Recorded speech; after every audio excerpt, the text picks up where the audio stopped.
Not all rock stars are drug-driven, groupie-loving maniacs like most people imagine when they think of rockers and some of the wild antics they're known for. Wait a minute, they aren't? Shut the front door. Actually, a lot of them are college-graduated smart people that just succeeded at doing what they love, which in this case is music. Some of the most admired musicians we know were actually college professors and school teachers. Surprisingly, a lot of folks don't, and there's nothing wrong with that, as these folks don't walk around in a suit with a clipboard tucked under their arms. These folks are more at ease with a guitar strung around their shoulders and a microphone in their face belting out what made them famous. But even geniuses have to make a living somehow until those massive royalty checks roll in. Not surprisingly, most were attending college to get their degrees when the music field called, or slaving away at a normal job like most folks do. So here are just a few of those smart people in the music field that made a living before they made a good living. Shakira.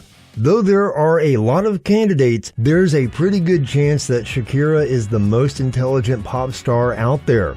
For starters, she has a reported IQ of 140, and that's reflected in the number of languages she knows how to speak. She's fluent in English, Spanish, and Portuguese, but that's not all. She can also speak French, Italian, Catalan, and Arabic, and used those skills to get a degree in the history of Western civilization at UCLA. Very impressive. But does she know Klingon? A list of celebrities with above-average IQs also include Madonna at 140, Quentin Tarantino at 160, and James Woods at 180, among others. Not only does Shakira have a smoking hot body, hips that don't lie, an adorable family, and a killer career, but also she's a Mensa member, meaning that she has an IQ over 139. Mensa International, the largest and oldest IQ society in the world, recently released a list of celebrities with above-average IQs. Sting. Before his music career, Sting studied at Northern Counties College of Education and worked as a teacher in Cramlington, England for 2 years. He then moved to London and formed his band The Police. When I got my degree, I became a teacher, Sting said in 2003. But deep down, that's not what I wanted to be. Somehow God smiled on me, saying, "It's your turn, you can have a hit record." Sting later said of working at a convent school, "I was the only man on the faculty. In fact, I was the only teacher not in a bad habit." Sting recalled, "I had a job, I had a pension, I had a family, I voted, I paid my taxes, so I was a grown-up." Some of his notable jobs he held, according to his website, included time spent as a bus conductor, running milk deliveries, and even working as a tax officer. What about working as a policeman? Cheryl Crow. Fresh out of the University of Missouri at Columbia in the early 1980s, Cheryl Crow taught music for a few semesters at Fenton, Missouri's Kellison Elementary School. The gig provided Cheryl with time flexibility via long holiday breaks and whole summers off to work on her own music and to hone her voice as a singer of commercial jingles. Her first gig was providing the vocals for a McDonald's spot, which she landed while working as a teacher. "I was playing in a band and this guy who was doing session work in town came in and said, 'Will you come in and sing this commercial?' she told an interviewer. I made $42,000, which was more than I made in 2 years of teaching." After becoming a superstar, Cheryl Crow was awarded honorary doctorates from the University of Missouri and Southeast Missouri State University. Gene Simmons. The Kiss bass slinger, originally from Israel, is also known by his stage persona, the Demon, for his nightmare outfit and fire-breathing concert antics. The rock and roll monster used to be a teacher for 6th grade children at a school in New York in 1973. He later came back to teaching as a part of a reality show called Rock School. "The reason I quit after 6 months," Simmons revealed, "is that I discovered the real reason I became a teacher. It was because I wanted to get up and have people notice me. I had to quit because the stage was too small. 40 people wasn't enough. I wanted 40,000. Ego there much, Gene? Simmons later revealed in interviews that his superiors canned him for replacing the works of Shakespeare with Spider-Man comics, which he thought the students were more likely to actually read. He also worked several other jobs, such as an assistant at the Puerto Rican Interagency Council, a temporary cashier at the Kelly Agency, and assistant at Glamour and Vogue magazines. Brian May.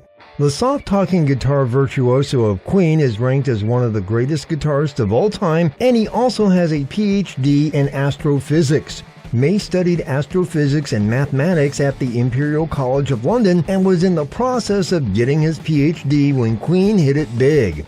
Having to make a career decision, May quoted, "My choice was made on the assumption that I wasn't very good at physics and I might be quite good at music," he said.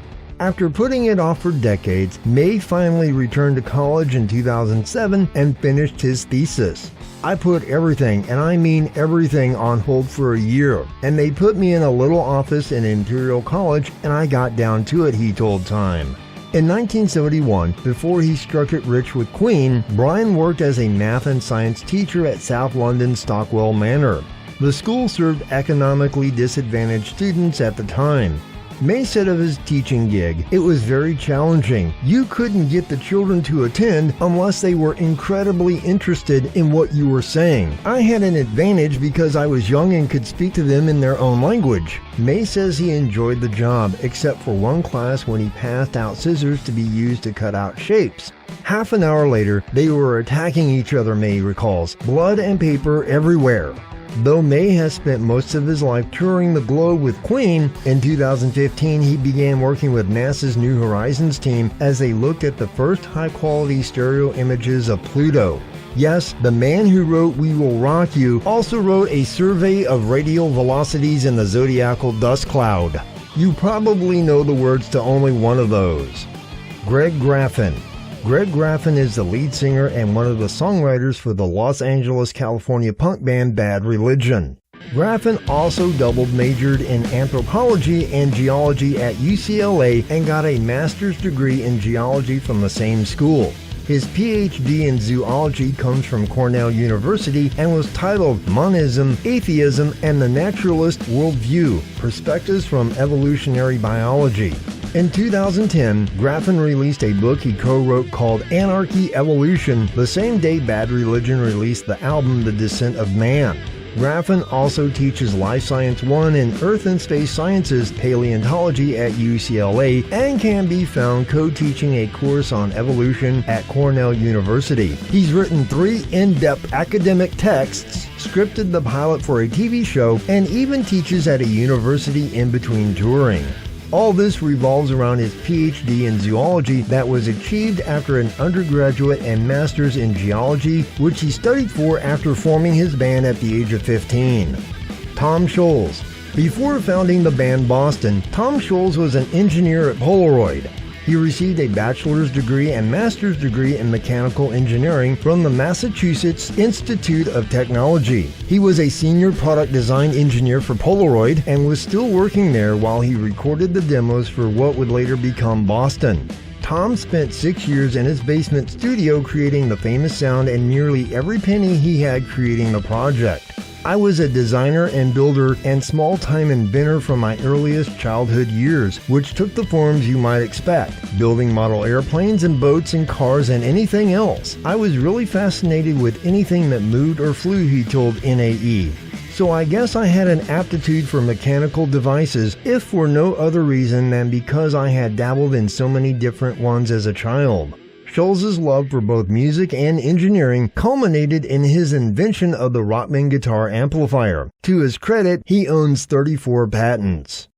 Dexter Holland. Dexter Holland of The Offspring was the valedictorian of his high school and was a PhD candidate in molecular biology at the University of Southern California, where he also got his bachelor's and master's. He gave up biology to focus on The Offspring. The co-founder went on to gain both an undergraduate degree in biology and a master's in molecular biology.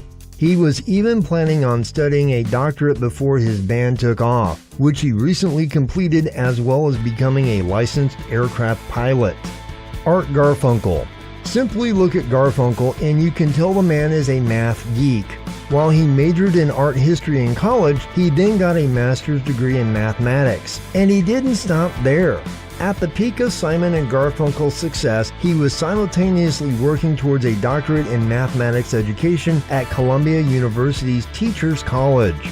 But the heavy toll of trying to do both became too much and he stopped. Garfunkel nearly earned a doctorate in the subject and was teaching math at the Litchfield Preparatory School in Connecticut when Bridge Over Troubled Water soared to the top of the charts. I would have been comfortable being a teacher, Garfunkel said. I supported myself in high school by tutoring kids and making decent money at it. That was my first instinct about what I could do to make money. I had just got married and moved to Connecticut, and there was a nearby preparatory school, and so I taught math there, he told the Telegraph. It was a weird stage of my life to leave Simon and Garfunkel at the height of our success and become a math teacher. I would talk them through a math problem and ask if anyone had any questions, and they would say, "What were the Beatles like?" Like they say, don't give up your day job, which is what these stars did until they made it big.